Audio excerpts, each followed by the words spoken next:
when we made a decision through the Finance Committee that we want to give our counties 415 billion shillings, Mr. Speaker. We made that decision. We passed the Division of Revenue. When it was taken to the National Assembly, we were ready to go through mediation process, Mr. Speaker. And we accepted a lower figure of 400 billion shillings. The reasons that made us to accept a lower figure of 400 billion shillings, Mr. Speaker, are the same reasons that they are stating. The issues of shortfall in revenue, Mr. Speaker. Mr. Speaker, we cannot again go below the 400 billion shillings to 385 billion shillings, Mr. Speaker. Mr. Speaker, I say so because of the following reasons. Number one, Senator Sifuna has stated very clearly that we cannot do the process of sharing revenue twice, 3 times in a year, Mr. Speaker. We already did that. The Constitution allows us to do it once, and we did that. We cannot be brought back here to be told that we go through the same process, Mr. Speaker. Mr. Speaker, the second reason is that since 2014, the financial year 2014-2015, the percentage share of the equitable share in terms of percentage compared to the ordinary revenues has been going down, Mr. Speaker. Mr. Speaker, we started at 22%. Now we are at 16.8%. And this proposal will take it further down, Mr. Speaker. Mr. Speaker, will be doing injustice to our counties as senators if we agree to further lower the percentage of equitable share to the ordinary revenues that are raised nationally. Mr. Speaker, we will also be creating an unpredictable situation in our counties in terms of revenue sources in the fiscal year. And this could easily impact on the budget implementation in our counties. Mr. Speaker, we will also be creating a channel for the National Treasury to vary the equitable share without reference to the Senate. So basically, by passing this bill, we are giving away our powers, Mr. Speaker. We are saying that the senators are no longer protecting counties. The senators are no longer protecting counties and are in bed with the national government. That is what it means. So, Mr. Speaker, I am happy that senators from across the political divide so far, we are in agreement that we should not go that route. And I want to acknowledge the Finance Committee, where my good friend Tabitha Mutinda, the ever-smiling lady, is the vice chair. The committee has stood firm and they have said they will not accept 380 billion shillings.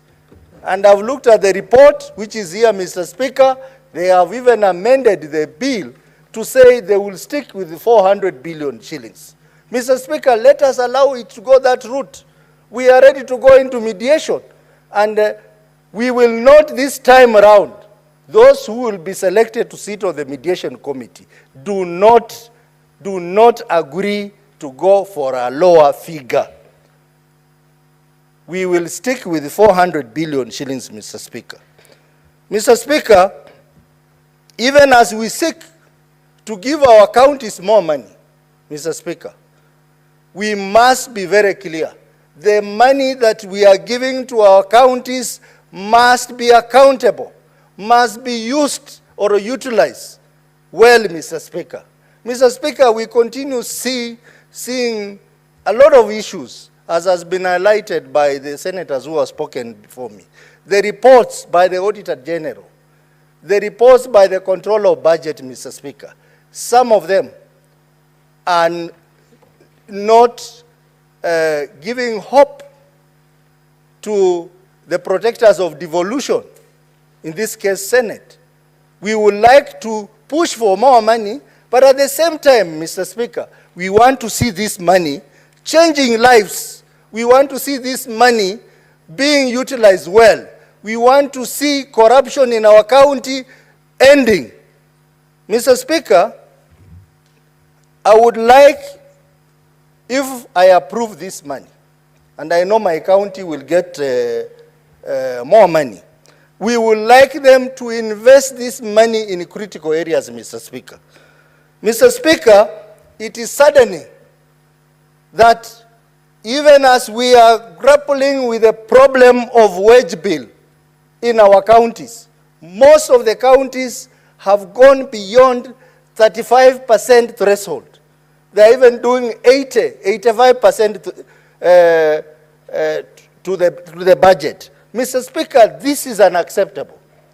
And I have been receiving reports, Mr. Speaker.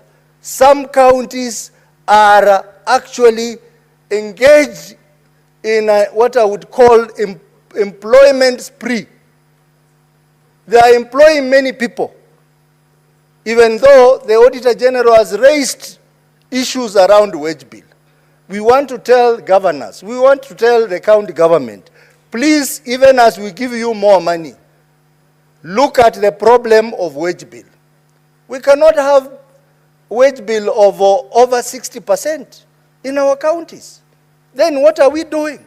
We have simply converted our counties into employment bureaus. That was not the spirit of the fathers of devolution in this country. So even as we give you more money, please utilize the human resources you have to deliver for your people. Do not use that money to employ more people and add on to the problem of wage bill. Mr. Speaker, we have talked about travel costs. It is unacceptable that travel cost in our counties is skyrocketing, Mr. Speaker. When you hear that a county has spent 400, 500 million shillings on travel, local travel, Mr. Speaker, this is very annoying. It's very annoying. And this is not just traveling, Mr. Speaker. This is another source of corruption. That the money that is easily eaten is money on travel budget. We need to put safeguards, Mr. Speaker. We need to ensure that we have set targets on how much can be spent in a county on travel costs, Mr. Speaker. Mr. Speaker, critical devolved functions are almost collapsing in our counties. The ECDs, the TVETs, they are underfunded. And yet, a lot of money is being used on things that does not add value to our people, like travel. So, Mr. Speaker, even as we push for more money, we want more money to be appropriated towards critical functions like ECDs and TVETs. Matters of water provision and other services, Mr. Speaker, must also be prioritized. Mr. Speaker, I will not end this debate before I talk about the matter of disbursement of funds by the National Treasury. Mr. Speaker, the Constitution is very clear that 15%, at least 15% of the money that is raised nationally should be shared with the counties. Mr. Speaker, what is happening is that the national government is getting money and not prioritizing disbursement to counties. The Constitution is very clear. You make 1 shilling, out of that 1 shilling, 15 cents should go to the counties. 85 cents should go to the national government. That is not what is happening. Why should people in the national government be paid salaries on time, But people in counties are living without salaries for months, Mr. Speaker. This is unacceptable. And I think as a Senate, and I've said this before, on this particular issue of disbursement of funds, we are failing our counties. We have every year approved disbursement schedule with the clear dates when money should go to the counties, with the clear amounts of the money that are going to counties. But what happens to Treasury? Junior officers in Treasury discard all that and determine when to send money and how much. Mr. Speaker, as we are talking now, counties only received the July disbursement yesterday. They have not received August. They have not received the September disbursement. This is unacceptable, Mr. Speaker. How do you even plan with this kind of disbursement? So, Mr. Speaker, I think this House, we have a gap somewhere. Whenever we have a delay in disbursement of funds to the counties, it is important that the CS for Treasury appears before us, and not just the committee, the whole House, to come and tell us why there is a disbursement delay, and yet the national government is functioning properly. They are paying their salaries, they are doing what? We need him to appear here. And I have a motion on this. I wonder why this motion has taken. I presented this motion last year. Up to now, Mr. Speaker, your office has not processed my motion. Mr. Speaker, I think we must be very careful not to gag legislative powers of members. That when we make proposals for motions, let them be approved. Members to accept them or reject them. I have a motion on this matter of late disbursement of funds. No one is talking to me about it. I have been asking every day, and I'm told it's in the Speaker's office. Mr. Speaker, I'm addressing your office, and I'm addressing as a deputy party leader of ODM. A party that protects devolution. That we are here to protect devolution. And we get annoyed when we see our counties are not getting money. We know there are accountability issues, but let them get the money in time. So, Mr. Speaker, when you retire from this chamber, I want to see my motion approved so that it can come here and the members can debate it, accept it or reject it. But we must cover the gaps and ensure that whenever there is a delayed disbursement of funds, the Treasury CS must appear in the committee of the whole House to tell us why that delay is there.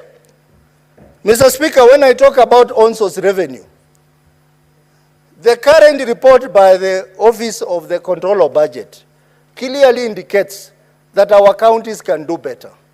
We have had counties that have been having problems with on-source revenue generation, but they have improved. That tells you that our counties can do better. Murang'a County has been doing very badly in terms of revenue collection. Now, Governor Irungu Kang'ata has now improved that. He has gone beyond 1 billion mark of revenue collection. That tells you that something is wrong in our counties in terms of revenue collection. And if this matter of on-source revenue, Mr. Speaker, is handled, then we'll be able to cover for a lot of challenges that we face in our counties, including the inability for our counties to function because of late disbursement of funds.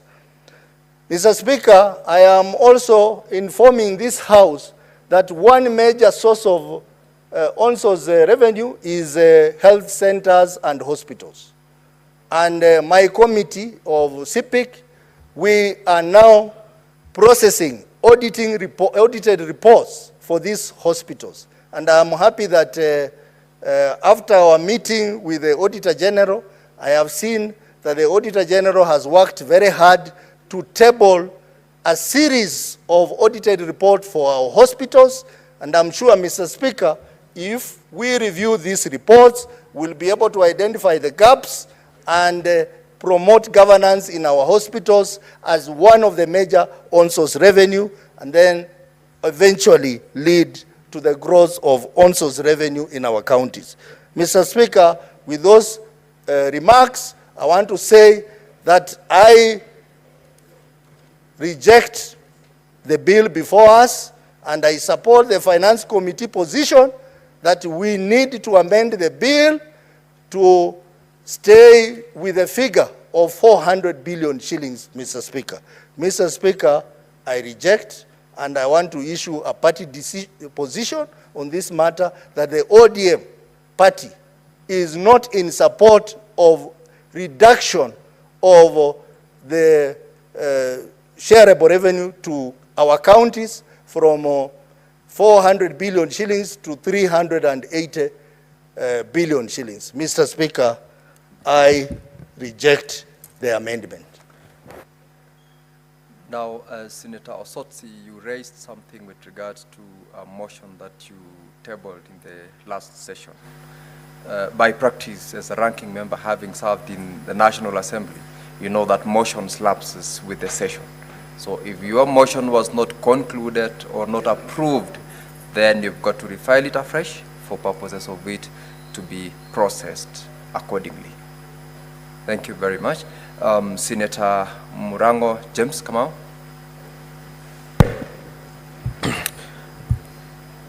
Asante sana, Mstahiki Speaker. Kwanza nasimama kuunga mkono ripoti iliyoletwa na kamati ya fedha